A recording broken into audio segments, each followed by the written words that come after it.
10 ఏళ్ల రాజకీయ పోరాటం, అలుపన్నది తెలియదు, భయమన్నది లేదు. ప్రజల కోసం నడిచారు, నిలిచారు, ప్రజల మధ్య నుంచే ఎదిగారు. విశాలాంధ్రప్రదేశ్ను అవపోసన పట్టారు. టాప్ టు బాటం అర్థం చేసుకున్నారు. అన్ని వర్గాల ప్రజల సమస్యలు తెలుసుకున్నారు. ప్రజలకు అండగా నిలవాలనుకున్న వైఎస్ జగన్ చిన్న వయసులోనే ప్రజాక్షేత్రంలో అంకిత భావంతో నడుస్తూ పోయారు. విజేతగా నిలిచి అనితర సాధ్యమైన ప్రజా సంక్షేమ పాలనను అందిస్తున్నారు వైఎస్ జగన్. వైఎస్ జగన్మోహన్ రెడ్డి అనే నేను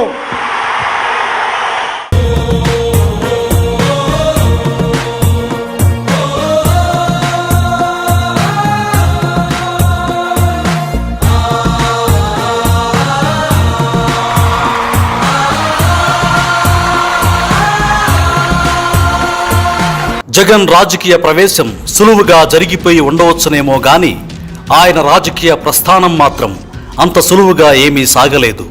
తండ్రి మరణం తర్వాత జగన్ ఎదుర్కొన్న అగ్ని పరీక్షలు అన్నీ ఇన్ని కావు. ఒక దశలో జగన్నే ముఖ్యమంత్రి చేయాలని కాంగ్రెస్కు చెందిన మెజారిటీ ఎమ్మెల్యేలు సంతకాలు చేశారు. కానీ అధిష్టానం ఎందుకో ఒప్పుకోలేకపోయింది. అక్కడే కాంగ్రెస్ పార్టీ పతనానికి నాంది పడింది. తండ్రి మరణం తర్వాత పావురాల గుట్టకు వెళ్లిన జగన్కు అక్కడి అశేష జనాన్ని చూడగానే భావోద్వేగం పొంగింది.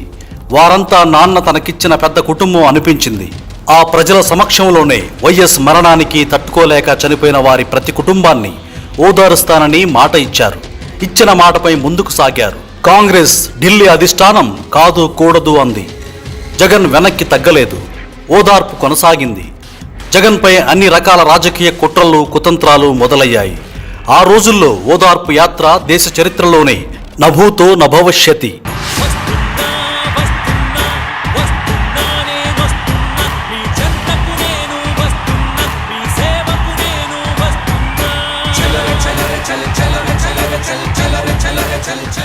జగన్ పట్ల జనానికి ఉన్న అభిమానానికి ఆ ఓదార్పు యాత్ర అద్దం పట్టింది.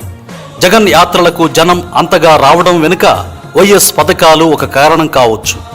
తమకు అంతటి మేలు చేసిన వైఎస్ తనయుడి పట్ల కాంగ్రెస్ వ్యవహరించిన తీరు నచ్చకపోవడంతో వైఎస్ కుటుంబం పట్ల జనంలో సానుభూతి పెరుగుతూ పోయింది. ఇది కాదనలేని సత్యం.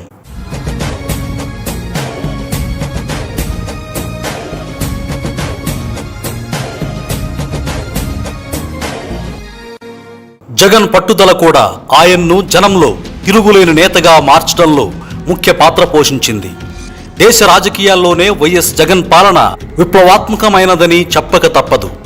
మేనిఫెస్టోలో ప్రకటించిన హామీలన్నింటినీ తూచా తప్పకుండా నెరవేర్చాలని కంకణం కట్టుకున్న ఏకైక రాజకీయ నాయకుడు వైఎస్ జగన్. కలలోనైనా ప్రజలకిచ్చిన మాట తప్పకూడదన్నది ఆయన సిద్ధాంతం. పారదర్శక పాలన అందించాలన్నదే తపన. చిత్తశుద్ధితో సంక్షేమ పథకాల అమలు, దూరదృష్టితో అభివృద్ధి ప్రణాళికలు అమలు చేస్తూ ముందుకు సాగుతున్న వైఎస్ జగన్ ముఖ్యమంత్రిగా నవ్యాంధ్రకు దొరికిన ఆణిముత్యం. సొంత పార్టీ పెట్టిన తర్వాత వైఎస్ జగన్ దేశ చరిత్రలోనే అత్యధిక మెజారిటీతో ఎంపీగా గెలిచారు. ఆ తర్వాత పార్టీని ముందుకు నడపడమే ఏకైక దీక్షగా సాగారు. అదే సమయంలో ఆయన జైలు జీవితం కూడా చూడాల్సి వచ్చింది. జైలు నుంచి రాగానే 2014 ఎన్నికల్లో జగన్ పార్టీ వైఎస్ఆర్సీపీ బరిలో నిలిచింది. ఒంటరిగానే ముందుకు సాగింది. కేవలం 5 లక్షల ఓట్ల తేడాతో అధికారానికి దూరమైంది. తర్వాత నవ్యాంధ్రప్రదేశ్లో వైఎస్ జగన్ శాసనసభలో ప్రతిపక్ష నేతగా ఉన్నారు. ప్రతిపక్ష నేతగా ప్రతిరోజు ప్రజా సమస్యలను ప్రజల దృష్టికి తీసుకువెళ్లేవారు. ఆయన మాటలు పట్టించుకునే వారే కరువయ్యారు. చివరాఖరకు అసెంబ్లీలో మైకు ఇవ్వడానికి కూడా ఇష్టపడలేదు అధికార పక్షం. ఇలా కాదనుకున్న వైఎస్ జగన్ ప్రజాక్షేత్రంలోనే తేల్చుకోవాలనుకున్నారు. గెలిచిన తర్వాతే అసెంబ్లీలోకి అడుగు పెడతానని శపథం చేశారు.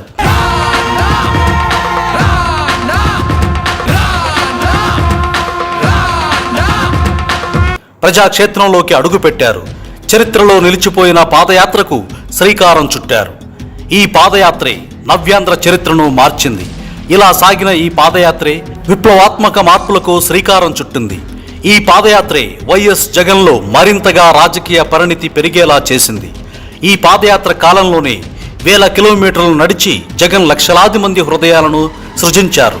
గుండె గుండెను తట్టారు. ప్రజల సమస్యలను తెలుసుకున్నారు. ఆత్మీయ సమ్మేళనాలతో అన్ని వర్గాల కులాల మతాల వారి సమస్యలు తెలుసుకున్నారు. తనపై వారికున్న నమ్మకాన్ని గమనించారు. ఋతువులు మారినా, వర్షాలు కుమ్మరించిన, ఎండలు మండినా, చలి వణికించిన, చలించిన జగన్ పాదయాత్ర అనుభవాలతోనే తన పార్టీ మేనిఫెస్టోను రూపొందించుకున్నారు. అందులో ఇచ్చే ప్రతి హామీ నెరవేర్చి తీరాలని తపించారు. ఈ మేనిఫెస్టోనే నేడు ఆంధ్రప్రదేశ్ రూపురేఖలు మారుస్తోంది. విద్య, వైద్యం ఇలా అన్ని రంగాల్లోనూ విప్లవాత్మక మార్పులకు శ్రీకారం చుడుతోంది. సరికొత్త పాలనను చవిచూపిస్తోంది.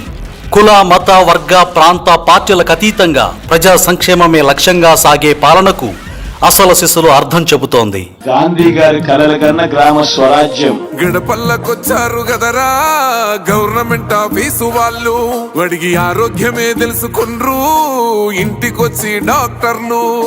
శిథిలంగా ఉన్నోరు బాడి మరి అయ్యింది రావది గుడి, గుడి గంట కొట్టకుండా పేదోడి బతుకు వెలిగిపోతుంది గదరా, బతుకు మార్చింది జగనన్నరా. ఏం తక్కువ చేసిండురా రాజన్న కొడుకు, కోరి పథకాన్ని పంపిండురా పేదింటి వరకు.